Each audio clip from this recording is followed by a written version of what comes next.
Sensitive, কতটা sensitivity আছে আমি বুঝতে পারছি না। তোমার বন্ধু অসুস্থ, সেটা আমরা মানছি, তুমি তাকে সাহায্য করছো। বন্ধুকে সাহায্য করার জন্য নিজের স্ত্রীর কাছে একদিনের জন্য আসা যায় না, এটা তো মগজে ঢুকছে না আর কি। আর যদি মৌর এরকম একটা কাজ করতো তুমি মানতে? শ্বশুরবাড়ি ছেড়ে মেয়েটা একদিনের জন্যও কোথাও যায়নি, নিজের দিদির বাড়িতেও যায়নি। ও যদি রাগ করে দিদির বাড়িতে চলে যেত তুমি তাহলেও কিন্তু অশান্তি করেছো। তুমি তখন বলেছো ও কেন এখানে এসে থাকেনি। পৃথিবীতে এক একজনের জন্য এক এক রকম নিয়ম আর কি, নাকি তুমি সবকিছু ঊর্ধ্বে? তোমার জন্য কোনো নিয়ম থাকতে পারে না, যত নিয়ম সব তোমার সুবিধে মতো অন্যদের জন্য। আচ্ছা দেখো, তোমরা যদি এই কথাগুলো বলে আমাকে এখানে ডেকেছো তাহলে কিন্তু আমি চলে যাচ্ছি, আমি যাচ্ছি এখন। শোনো, তোমাকে একটা কথা বলার প্রয়োজন আছে। মোহর কিন্তু এখান থেকে চলে যাচ্ছে। চলে যাচ্ছে? না বুঝলাম না, কোথায় যাচ্ছে? সেটা আমাদের বলেনি, আমরা তাই জানি না। বাস হয়ে গেল। দেখতে পাচ্ছ তো, আমি বলেছিলাম ও ডেসপারেট মেয়ে। আচ্ছা আমার সঙ্গে নয় ওর খারাপ সম্পর্ক, আমাকে ও কিছু জানাবে না, ভালো কথা। তোমাদের সঙ্গে তো গুড রিলেশন, তোমাদেরকে তো জানাতে পারে। জানিয়েছে জানে, বলতে বাধ্য নয় ও। কেন বলতে বাধ্য নয় কেন? ও তো এই বাড়ির বউ, ও বলতে বাধ্য নয় কেন সেটা আমাকে বলো। সেটা মনে রাখার কোনো উপায় কি তুমি রেখেছো? ও যদি এ বাড়ির বউ হয় তার আগে কিন্তু ও তোমার স্ত্রী। তুমি কি তোমার স্ত্রীর প্রতি কোনো দায়িত্ব পালন করছো? না করছো না। তাহলে তুমি এই কথা বলতে পারতে না যে ও এ বাড়ির বউ। দেখো, তোমার সাথে সম্পর্কের দৌলতে কিন্তু আজকে এ বাড়ির বউ হয়েছে। তোমার সাথে সম্পর্ক যদি ঠিক না থাকে তাহলে ও এ বাড়ির বউ হলেও আমাদের সব কথা যে বলতে ও বাধ্য, সেটা নাও কিন্তু হতে পারে। ও, আমি ওর প্রতি কোনো দায়িত্ব পালন করছি না? হ্যাঁ, মানে দায়িত্ব পালন করছেন তাই তো? আচ্ছা, ওর অ্যাকাউন্টে যে মাস গেলে একটা টাকা চলে যাচ্ছে সে কথা কোনোদিন বলেনি তোমাদের? না, টাকা দিয়ে সবকিছুর তুলনা করছো। আমি যতদূর জানি ও তোমার টাকা ছুঁয়েও দেখে না। হ্যাঁ তাই তো।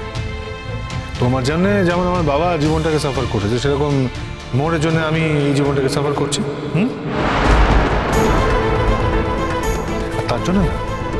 তার জন্য কিন্তু সম্পূর্ণ তুমি দায়ী। তুমি এইভাবে মোড়কে তৈরি করছো। নট অনলি দ্যাট, তুমি এখন ওকে এইভাবে এইসব বলে উস্কাচ্ছ। যখনই তোমার সাথে আমার দেখা হবে বা কথা বলার সুযোগ হবে তখনই আমাকে অপমান করে দেবে, অতীত নিয়ে কথা বলবে, অসম্মান করবে।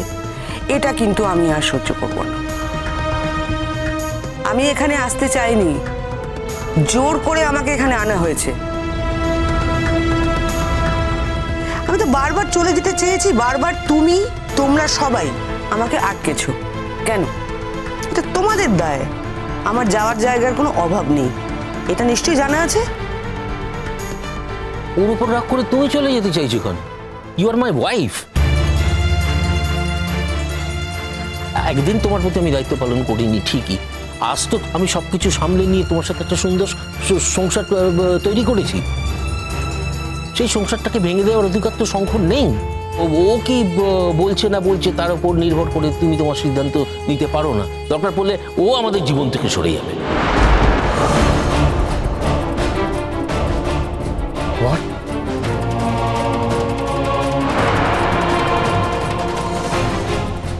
এত বড় কথাটা বললে তুমি আমাকে? হ্যাঁ বললাম। যে ছেলে প্রতি মুহূর্তে আমাকে অপমান করতে পারে, যে ছেলে তার নিজের স্ত্রীকে প্রতি মুহূর্তে অপমান করে, সেই ছেলেকে আমাদের জীবনে জড়িয়ে রাখার কোনো মানে হয় না। অন্তত মোর তো সেরকমই ভাবছে। হ্যাঁ, but sorry to say, more fed up হয়ে গেছে তোমার। কিন্তু এত অপমান, এত অসম্মান মোরা সহ্য করতে পারছে। ফ্যান্টাস্টিক। তুমি কি এখন থেকে মোহরের স্পোকেন পারসন নাকি? মোহর তোমাকে এই কথাগুলো বলতে বলেছে?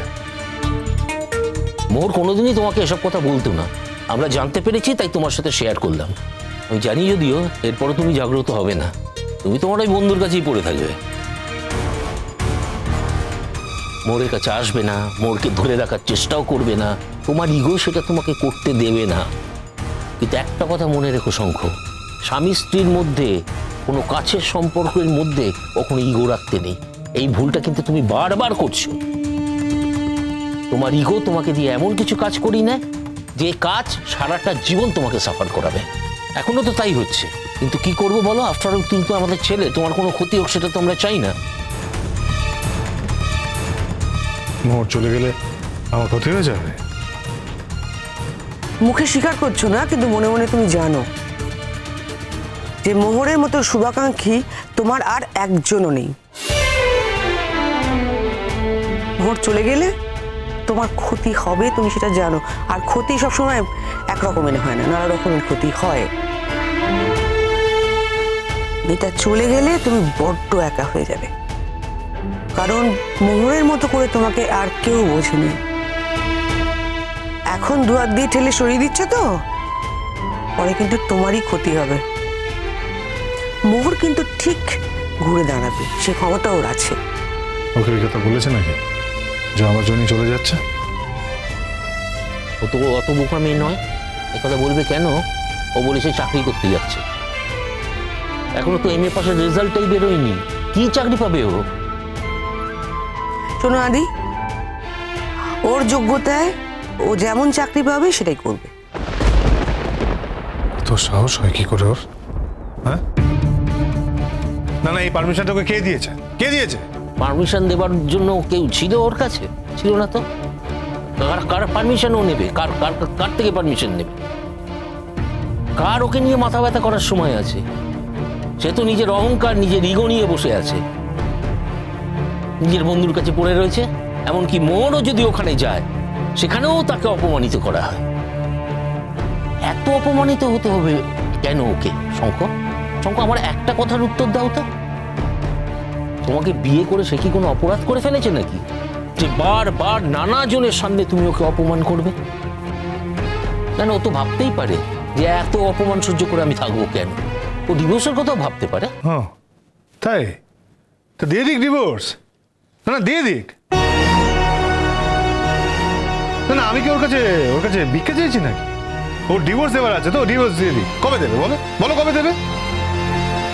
কথাটা যদি তুমি মন থেকে বলতে, অন্তর থেকে বলতে, তাহলে বুঝতাম, মেনে নিতাম। কিন্তু তুমি তো জেদ করে বলছো, ভয়ঙ্কর ইগো, সেই জায়গা থেকে বলছো।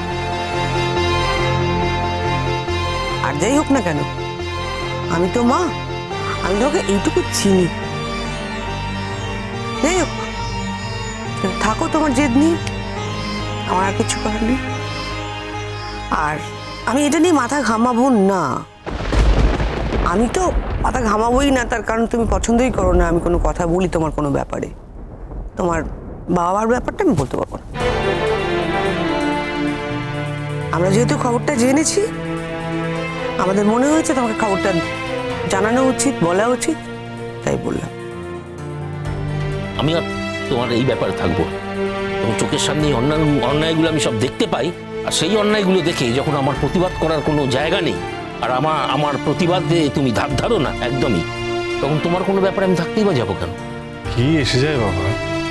তুমি থাকবে কি থাকবে না, তাতে কার কি এসে যায়? আমার তো কিছু এসে যায় না। আরে বরাবর তো আমি একাই বড় হয়েছি, একা বেড়ে উঠেছি, তাই কেউ পাশে থাকলো কি থাকলো না, তাতে আমার কিচ্ছু এসে যায় না। শোনো, যে চলে যাচ্ছে তাকে চলে যেতে দাও। তার বিষয়ে কোনো রকম কথা আমাকে ফোন করে বলবে না, আমাকে কোনো বিরক্ত করবে না প্লিজ। আর আমাকে তোমরা এরকম ডেকে পাঠাবে না। সত্যি আর ডাকবো না। এখন আমার মনে হচ্ছে যে মোহরের সত্যি চলে যাওয়া উচিত। মোহর এগুলো ডিজার্ভ করে না। মোহর এর থেকে অনেক ভালো লাইফ একটা ডিজার্ভ করে, যেটা দেবার প্রতিশ্রুতি তুমি ওকে দিয়েছিলে, কিন্তু তুমি পারোনি। যত দিন তোমরা একসাথে থেকেছো, ম্যাক্সিমাম দিন তোমাদের নিজেদের মধ্যে ঝগড়া হয়েছে, আর ঝগড়াটা হবার মেন কারণ তোমার পক্ষ থেকে হয়েছে। এটাই বুঝেছে না? এটাই বুঝেছে ও তোমাদেরকে, এটাই। বারবার বলছি, মোহর কাউকে কিছু বোঝানোর মেয়ে নয়। এখন তো মনে হচ্ছে তুমি মোহরকে চিনতেই পারোনি। দুম করে বিয়েটা করে ফেলেছো, তাই জন্য এখনো এত অশান্তি, এত ভুল বোঝাবুঝি।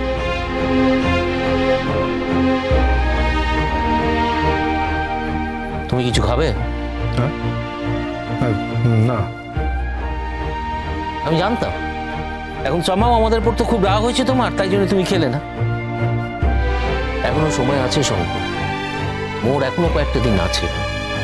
যদি সত্যি তোমার মনে হয় মোহরকে তোমার প্রয়োজন আর তোমাদের সংসার করাটা, একসাথে থাকাটা প্রয়োজন, তাহলে আমি রিকোয়েস্ট করছি তোমাকে, তুমি মোহরকে যেতে দিও না, ফিরিয়ে নাও।